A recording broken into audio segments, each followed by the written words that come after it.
राहुल गांधी को पूरा देश पप्पू मानता है। पप्पू जी आएंगे, अब पप्पू जी का गला के ऊपर विकास ही नहीं किया है। इसको लोग हंसी मजाक समझते हैं, तो बचा खुचा जो कांग्रेस है वो भी डुबा देंगे आके। कितना अच्छा एयर कंडीशन में रहते हैं नरेंद्र मोदी जी, भारत के प्रधानमंत्री, पूरा दुनिया में जाते हैं, उसके बाद भी 10 साल में वो 50 बार आए। राहुल गांधी बताए कि बिहार कितना बार आए, बताना पड़ेगा ना। कि राहुल गांधी तो कांग्रेस जहां जहां जाते हैं कांग्रेस डूब जाता है।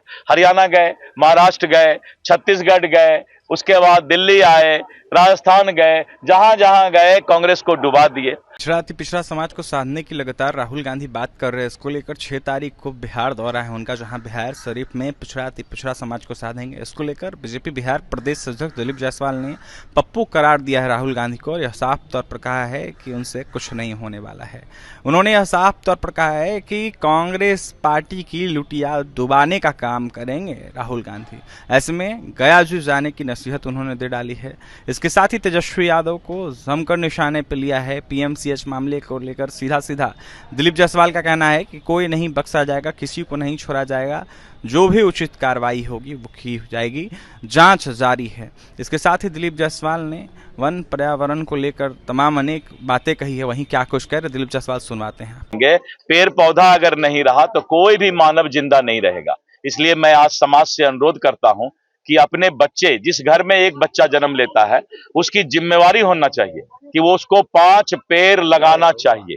और मैं तो सरकार से भी मांग करूंगा कि सरकार एक कानून बनाए कि जिसके घर में भी बच्चा पैदा हो उसको 5 पेड़ लगा करके उसका फोटो खींच करके सरकार को देना होगा। तो विश्व पर्यावरण दिवस जो है सचमुच सफल होगा और पूरा दुनिया के अंदर इकोसिस्टम और वातावरण मजबूत रहेगा। एक सवाल है, राहुल गांधी कितना असरदार रहेगा उनका बिहार यात्रा? 6 तारीख को पिछड़ा समाज के साधने की बात कर रहे हैं। देखिए, ऐसा है, राहुल गांधी को पूरा देश पप्पू मानता है।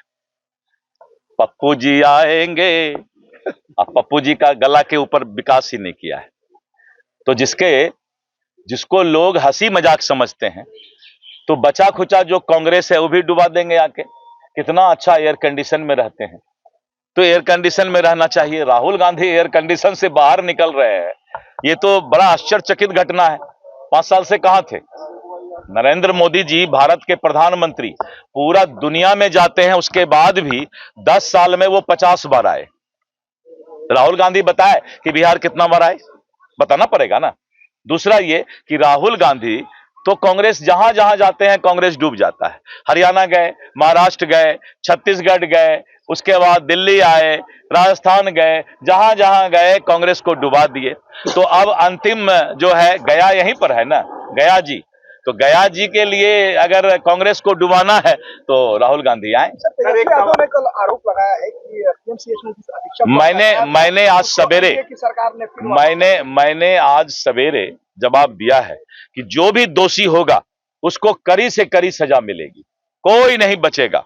और दूसरा ये कि इस देश के अंदर अगर स्वास्थ्य व्यवस्था खराब है तो इसका दोषी कांग्रेसी लोग हैं और यही इंडी गठबंधन के लोग हैं। आजादी से 65 साल तक इस देश में मेडिकल कॉलेज क्यों नहीं बना, इस देश के अंदर अस्पताल क्यों नहीं पूरा बना, इस देश के अंदर डॉक्टर की कमी क्यों रही, इस देश के अंदर नर्स और पैरामेडिकल स्टाफ की कमी क्यों रही। आज 11 साल नरेंद्र मोदी जी को हुआ है और इस देश के अंदर 150 से अब सीधे 700 मेडिकल कॉलेज खुल गया है। 700 मेडिकल कॉलेज, 600 मेडिकल कॉलेज का मतलब होता है कि उतना 800 बेड का अस्पताल और नर्सिंग कॉलेज खुला, पैरामेडिकल कॉलेज खुला। अब 10 साल हुआ, 11 साल हुआ मोदी जी को, एक मेडिकल कॉलेज बनने में, एक नर्सिंग कॉलेज बनने में 3 से 4 साल लगता है। और उसमें फिर डॉक्टर जब एडमिशन लेगा तो उसको पास करने में 6 साल लगता है, खाली एमबीबीएस पास करने में।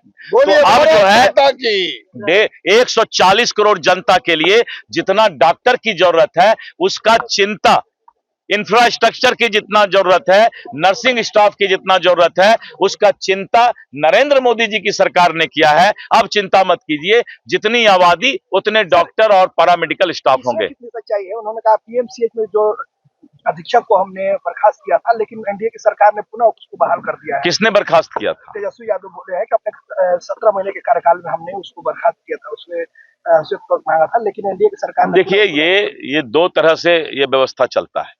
एक व्यवस्था न्यायिक होता है, एक प्रशासनिक होता है। प्रशासनिक और न्यायिक व्यवस्था में जो जांच रिपोर्ट है, पहले जांच रिपोर्ट देखने की बात है कि कौन कब बर्खास्त हुआ, कौन कब फिर बहाल हुआ। तेजस्वी यादव थोड़े तांत्रिक हैं कि भविष्य वक्ता हैं। हम एक बार देखते हैं उसको कि प्रशासनिक और न्यायिक व्यवस्था में क्या हुआ है, उसकी जांच होनी चाहिए। है क्या कि बहुत कम विपक्ष के नेता हैं जिनको थोड़ा सा विकसित है, तो उसको भी देखना पड़ेगा ना, कितना पढ़ा लिखा आदमी, कौन बोल रहा है, बोलने वाला का क्या कितना ये है, संवर्धन है, ये भी हम लोग देखते हैं, तब जवाब देते हैं। बोलिए भारत माता की। दिलीप जायसवाल जिंदाबाद। तो आपने सुन लिया, बीजेपी बिहार प्रदेश अध्यक्ष दिलीप जायसवाल थे इस वक्त। जहां दिलीप जायसवाल ने राहुल गांधी को जमकर निशाने पर लिया है, तो वहीं पर्यावरण दिवस के मौके पर तमाम अनेक बातें उन्होंने रखी। इसके साथ ही पप्पू करार राहुल गांधी को दिया है, तो वहीं नेता प्रतिपक्ष तेजस्वी यादव पर जमकर उन्होंने निशाना साधा है। क्या कुछ कहते दिलीप जायसवाल, आपने सुना है।